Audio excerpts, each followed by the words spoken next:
Hola, ¿qué tal? Bienvenidas al podcast diario de Mantrailing, un podcast pensado para todos los amantes del mantrailing, en el que comparto con todos vosotros mis experiencias, aprendizajes, noticias y curiosidades sobre esta apasionante modalidad de búsqueda de personas con perros. Soy Mónica Díaz Trías y os invito a acompañarme en este apasionante viaje. ¡Empezamos!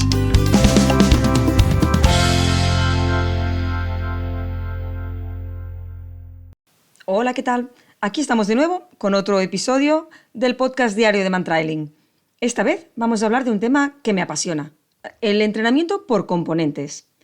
El entrenamiento por componentes es uno de los pilares del método Kocher, junto con otros como por ejemplo entrenar haciendo intensities, es decir, trabajos con motivación. ¿A qué nos referimos cuando hablamos de componentes? Pues nos referimos a los retos, las dificultades, las cosas varias que se puede encontrar un perro cuando está siguiendo un trail en la vida cotidiana, digamos, cuando entrenamos, bien sea para prepararnos para ser operativos o como actividad lúdica o incluso terapéutica. Cualquier reto que se nos plantee o cualquier cosa que creamos que es una dificultad para nuestro perro, le vamos a llamar componente. Si os paráis a pensar, la realidad en la que vivimos está llena de retos, de dificultades. La realidad es muy variada, es muy compleja. Puedes ir paseando por la calle y que te aparezca de repente un gato. Puedes oír un sonido estruendoso que pueda sorprender e incluso asustar a tu perro. Pueden sonar las campanas de una iglesia. Puede haber una multitud o un grupo de gente joven dando palmadas, por ejemplo. Y eso son cosas que pueden asustar a tu perro. Puede haber contenedores llenos de basuras que pueden suponer un reto interesante para vuestro perro, algo muy atractivo. Todas estas cosas las vamos a llamar componentes, ¿no?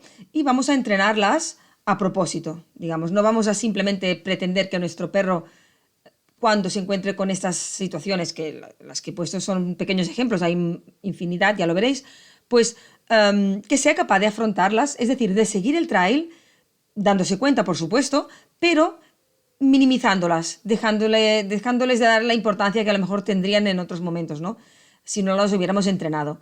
Esto es una cosa que cae por su propio peso. Si nosotros vemos algo por primera vez que nos sorprende, pues nos cuesta entender lo que es, ¿no? Y puede asustarnos. Si es una cosa que ya hemos visto varias veces, diremos, bueno, venga, pues no pasa nada, esto ya lo conozco, no me da miedo, no me intimida, no me es una amenaza. Pues esa sería un poquito la idea del trabajo por componentes.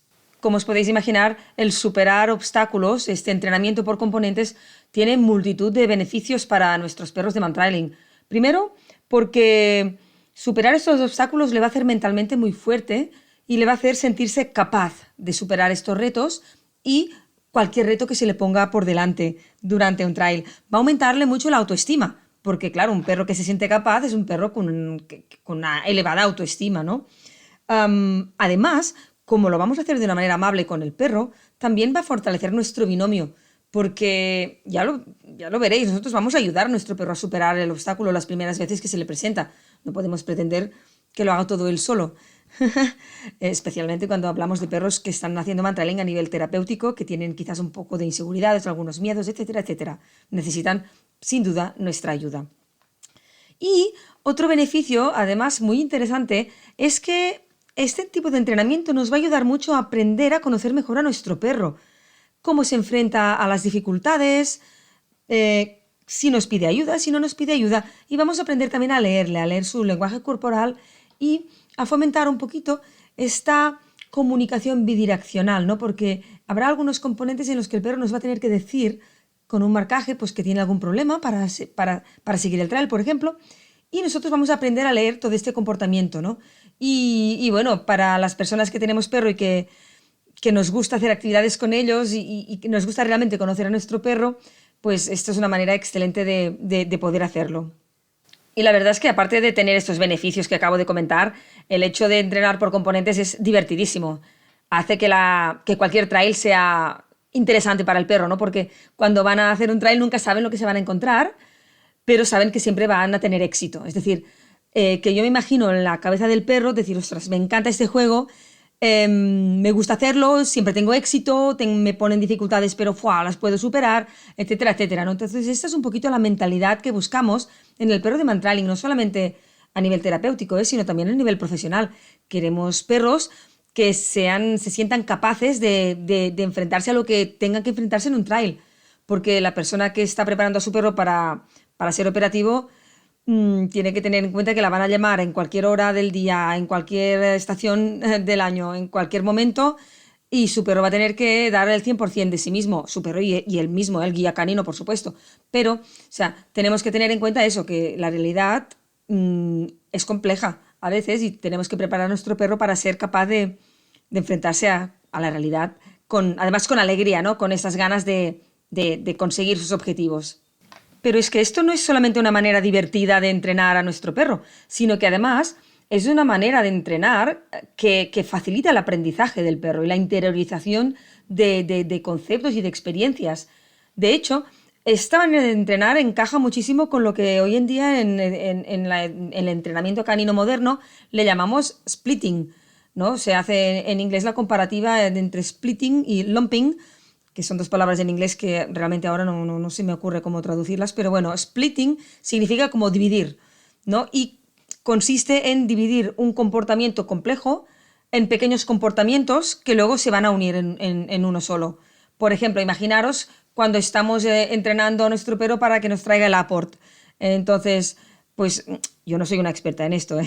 Los que conozcan más el tema me corregirán si me equivoco, pero bueno, lo que se hace normalmente es entrenar por partes, ¿no? Por ejemplo, se le enseña al perro a sujetar el apport sin mordisquearlo, porque esto creo que está penalizado. Se le enseña a irlo a buscar, a cogerlo con la boca, traerlo delante del guía, a sentarse, a dejárselo quitar. Y todo esto, que tiene que tener una estructura muy clara, se enseña poquito a poquito, no se enseña todo de golpe. Porque es que si no, lo único que lograríamos es abrumar a nuestro perro y confundirle. Pues esta idea es un poco la que está detrás del entrenamiento por componentes. Es decir, que vamos a preparar trails en los que nos vamos a centrar en un componente. Y por eso vamos a hacerlos cortitos, ¿vale? Para que el perro pueda superar ese componente y recibir su premio inmediatamente después de haber superado el componente, ¿vale? Para que el perro comprenda que recibe el premio por haber superado ese componente. Cuando el perro ya lo haya superado varias veces y se sienta cómodo y seguro, lo que vamos a hacer es poner este componente en un trail más largo, con más componentes, etcétera, etcétera, ¿vale? De manera siempre progresiva y de acuerdo con el ritmo de aprendizaje del perro, por supuesto. Para poner otro ejemplo de un trabajo de este estilo, sería, por ejemplo, un corredor de maratones o un corredor de ultra trails, por ejemplo. Yo tengo un hermano que corre ultra trails y evidentemente no se prepara corriendo ultra trails. Recuerdo que me explicaba una vez que tenían un objetivo. Vamos a hacer una ultra trail de no sé cuántos kilómetros, muchísimos, y luego se trazaban un plan de trabajo, ¿no? Un entrenamiento a 16 semanas, a 20 semanas de la ultra trail, de la carrera, ¿no? Y trabajaban que sea un día core, que sea un día resistencia, etcétera, etcétera. Incluso la alimentación, por supuesto, también la trabajan de manera muy detallada, porque es importantísima. Entonces, una vez tienen todos estos entrenamientos que han hecho durante X tiempo, realizan su ultra trail, ¿vale? Pues un poquito sería esta la idea. Vamos a hacer las cositas paso a paso para luego ir aumentando la complejidad de los retos o la dificultad de los mismos, pero de manera que el perro los pueda ir superando por sí mismo poquito a poquito.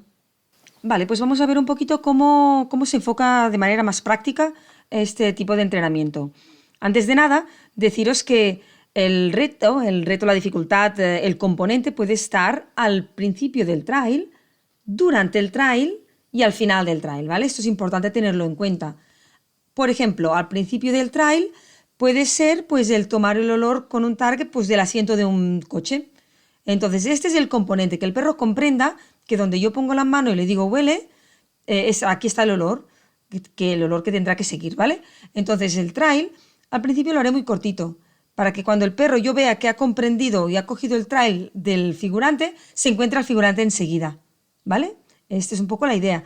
Esto es un componente al inicio. Un componente durante el trail puede ser cualquier cosa que nos podamos encontrar durante un trail, ¿vale? Un obstáculo, una puerta, un río, el tráfico, cualquier cosa que requiera una cierta acción, ¿no? O que pueda afectar a nuestro perro. Y luego también habrá componentes que estarán al final del trail.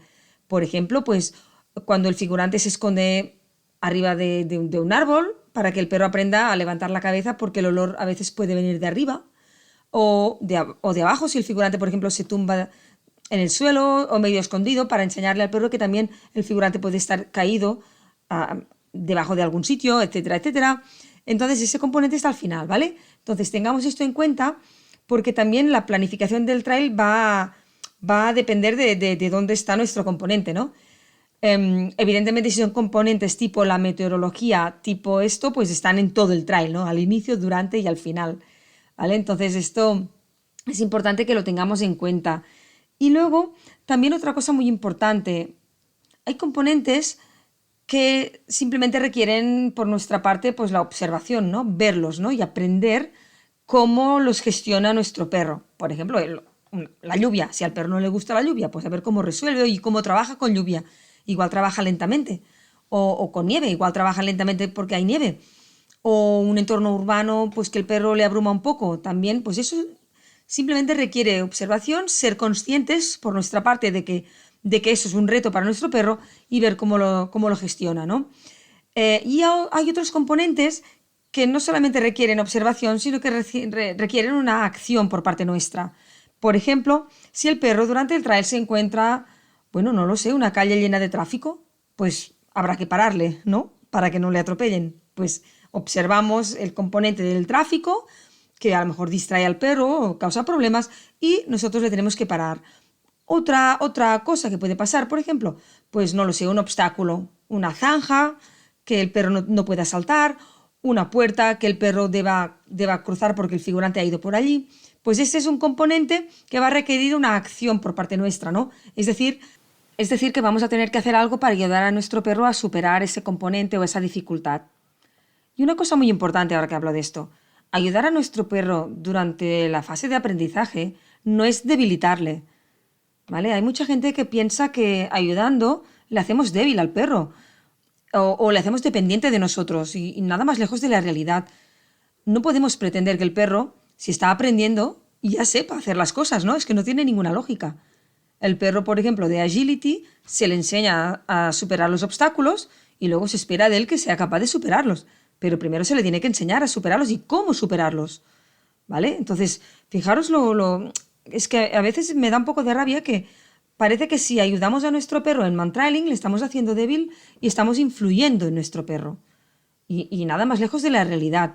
Otra cosa es ayudar demasiado pronto sin dejar que el perro intente resolver por sí mismo. Eso es otro tema. Y eso sí que es verdad que no deberíamos hacerlo. Debemos primero dejar que el perro se esfuerce. Bueno, antes de eso debemos haber planificado bien el ejercicio para que sea resolvible por parte del perro. Y si no, pues nosotros tenemos que ayudar porque estamos aprendiendo y estamos enseñando a nuestro perro y enfrentándole. Nosotros hemos decidido enfrentarle a un reto para ver cómo lo gestiona, ¿no? Pues si tiene problemas tenemos que ayudarle. Al final y al cabo somos un binomio, ¿no? Mirad, de hecho nosotros tenemos no una premisa, sino una manera de trabajar en la que antes de hacer un trial, primero tenemos que planificarlo bien y pensar cómo se realiza este componente, si es que es un componente de los que requiere una acción por parte del perro y por parte nuestra, cómo se ejecuta ese componente, qué puede ir mal y cómo vamos a solucionarlo. ¿Vale? Estas tres cosas son importantes y las debemos pensar antes de hacer el trial. ¿Cómo se ejecuta el componente? Por ejemplo, si es uno de los componentes que requiere algo, ¿no? Una puerta, el marcaje de una puerta. O enseñar al perro a indicarnos cuándo se le acaba el trial, ¿no? Lo que llamamos una recogida de vehículo. Por ejemplo, estos hay que planificarlo muy bien planificado. ¿Qué puede ir mal? Es decir, todas las cosas que pueden ir mal tenemos que pensarlas. A ver, puede que el perro se pase de largo, puede que el perro se confunda, puede que el perro empiece a querer ir a buscar en lugar de quedarse en la zona. Todas estas cosas hay que pensarlas y cómo le ayudaremos, ¿vale? Para que el perro comprenda lo que está pasando, ese puzzle olfativo que le hemos puesto, que lo comprenda y que sepa resolverlo, que pueda resolverlo por sí solo. No, si no, nosotros le vamos a ayudar. Esto no es el momento ahora en el podcast de explicar cómo se hace, pero bueno, en los seminarios lo explicamos, en los cursos, en los webinars y por supuesto también está explicado en el libro del método Kocher, que es digamos, el manual o el libro de cabecera en el que nos basamos los que entrenamos siguiendo el método Kocher, claro.